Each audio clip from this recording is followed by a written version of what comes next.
Saudara Teddy Minahasa membantah keterlibatan dirinya dalam kasus peredaran narkoba yang saat ini sedang bergulir. Ia juga menyangkal kesaksian dari seluruh para terdakwa yang hadir dalam persidangan. Ia juga mengaku bahwa dirinya adalah korban dalam kasus ini. Seberapa yakin Teddy Minahasa bisa lolos dalam perkara ini dan bagaimana pula kesiapannya menghadapi sidang tuntutan pekan ini, saudara? Kita perbincangan hal ini bersama dengan tim kuasa hukum dari Teddy Minahasa, ada Pak Peter Talawai. Pak Peter, terima kasih sudah bersama Niluh, sehat selalu.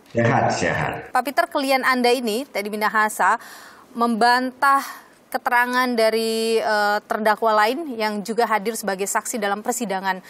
Ia juga menyebut dirinya sebagai korban. Kenapa bisa seperti itu? Bicara barang bukti, bicara transaksi, bicara fisik daripada perbuatan Teddy itu tidak ada. Yang ada hanya satu adalah hasil chatting di WA. Itu yang dijadikan petunjuk oleh jaksa seolah-olah Teddy terlibat. Apa bukti yang Anda punya bahwa Teddy tidak terlibat di sini? Bahwa narasi yang ada di dalam WA itu maksudnya apa? Itu Teddy sudah menjelaskan. Kayak Dodi, lalu Linda membantah. Tetapi keterangan mereka itu tidak berkualitas sebagai alat bukti yang Yang sah. mana yang tidak berkualitas, Pak Peter? Karena mereka itu adalah terdakwa juga selain saksi. Padahal menurut jurisprudensi Mahkamah Agung, saksi mahkota ini melanggar KUH, melanggar HAM. Karena masing-masing berusaha untuk menjatuhkan yang lain. Masing-masing berusaha untuk mempengaruhi hakim maupun jaksa untuk merugikan terdakwa yang lain. Jadi dalam kasus ini terdakwa yang lain berusaha untuk menyingkirkan atau menghancurkan klien Anda, Teddy Minahasa. Semua yang dihadirkan dalam persidangan seperti bukti chat terkait dengan penggantian sabu menjadi tawas itu tidak benar, begitu? Itu sudah dijelaskan oleh Pak Teddy bahwa yang disebut dan ganti sabu dengan tawas itu kan harus dibaca dalam konteks. Konteks itu kan ada emoji. Maka mengapa kita hadirkan psikologi forensik untuk menjelaskan itu, bahwa emoji itu berbeda dengan perintah. Jadi satu keadaan yang tidak bisa dianggap seperti hal yang serius, perintah. Karena sudah dijawab juga oleh Dodi dengan emoji juga. Dan juga mengatakan tidak berani. Nah kalau begitu lalu apa yang dipakai lagi sebagai ukuran? Mengatakan Pak Teddy itu terlibat. Kemudian kesaksian dari Linda bagaimana, Pak? Ini membuka begitu banyak peran Teddy Minahasa yang berupaya untuk mengendalikan peredaran narkoba di sana. Linda itu sangat beralasan mengemukakan hal-hal untuk merusak nama baik Pak Teddy. Karena dia tahu bahwa Pak Teddy ini mau menjebak dia. Pak Teddy mengakui itu memang dia mau ditangkap. Secara pribadi Pak Teddy sudah dibohongin berkali-kali. Kedua, dia ini menjadi sumber masalah di tengah-tengah peredaran narkoba. Ini orang yang paling bertanggung jawab terhadap bandar-bandar yang beredar di Indonesia. Jadi Anda mau mengatakan bahwa semua yang disampaikan oleh Linda dalam persidangan itu bohong semua? Harus dianggap bohong.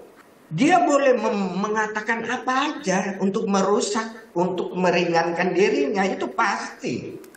Jadi bukti-bukti yang ditampilkan oleh Linda dalam persidangan itu semuanya tidak benar? Ya. Termasuk soal misalnya Linda dengan Teddy pergi ke Taiwan bertemu dengan bandar sabu, pabrik sabu. Itu kan dia membuat alibi, dia tidak pernah bisa membuktikan, dia cuma hanya ngomong. Pertemuan itu tidak ada, keberangkatan ke Taiwan tidak ada? Pertemuan itu ada, bukan dalam rangka yang seperti dia ceritakan. Bukan dalam rangka deal-dealan soal mengamankan sabu masuk ke Indonesia? Ya. Bagaimana dengan begini, bukti telepon yang kemudian dibuka di persidangan oleh keluarga Dodi Prawiranegara, Pak Peter? Pak Teddy itu merasa dia di framing. Jadi ada fabrikasi dari bukti-bukti, lalu kemudian di framing. Dia mengajak Dodi untuk bersama untuk menegakkan keadilan. Mengajak untuk satu kubu dengan Teddy Minahasa, kemudian mengajak untuk melemparkan semua masalah, buang badan istilahnya begitu ke Samsul Ma'arif. Ini apa maknanya gitu? Apa sebenarnya yang dilakukan oleh Teddy dengan melakukan itu? Teddy sangat kaget bahwa ini kok yang sudah dia perintahkan musnahkan dan sebagainya, tarik, kok barang itu masih beredar, dijual dan ditangkap. Berarti ada orang yang pasti membuat skenario lain yang merugikan mereka, Teddy maupun Dodi. Makanya Teddy mengingatkan, itu Samsul Ma'arif itu orang yang berpuluh tahun di dekat kamu. Ini orang yang bisa menghancurkan kamu. Jadi ajakan itu untuk menyelamatkan siapa sebenarnya? Ya, untuk menegakkan keadilan, bukan menyelamatkan. Karena Pak Teddy itu merasa ada framing terhadap dirinya. Memangnya siapa sih yang berusaha untuk menjatuhkan Teddy? Kita tidak bisa menuduh siapa. Tapi dari proses penyidikan terhadap dia sudah unfair. Sudah tidak mengikuti prosedural yang benar. Misalnya seseorang jadi tersangka kan harus ada 2 alat bukti yang sah. Ini belum ada. Lalu kenapa dia harus diumumkan sebagai pemakai narkoba? Jadi ada koleganya yang berusaha menjatuhkan Teddy begitu di kasus ini? Ya, kita asumsinya begitu. Tetapi fakta ini ada. Dan orang itu memanfaatkan para tersangka-tersangka ini untuk kemudian... dikhawatirkan. Tetapi kalau saya melihat para tersangka ini semua ditunjuk oleh satu lawyer aja. Dan Anda merasa tim kuasa hukum sudah bekerja dengan cukup baik untuk kemudian meyakinkan hakim bahwa Teddy Minahasa tidak terlibat? Pertama kita bicara dulu tentang keadilan prosedural. Kalau itu dilanggar, ya orang itu harus dibebaskan kok. Dilepaskan dari tuntutan hukum. Jadi Anda berharap Teddy Minahasa bebas dalam perkara ini? Ya, kita berharap. Baik.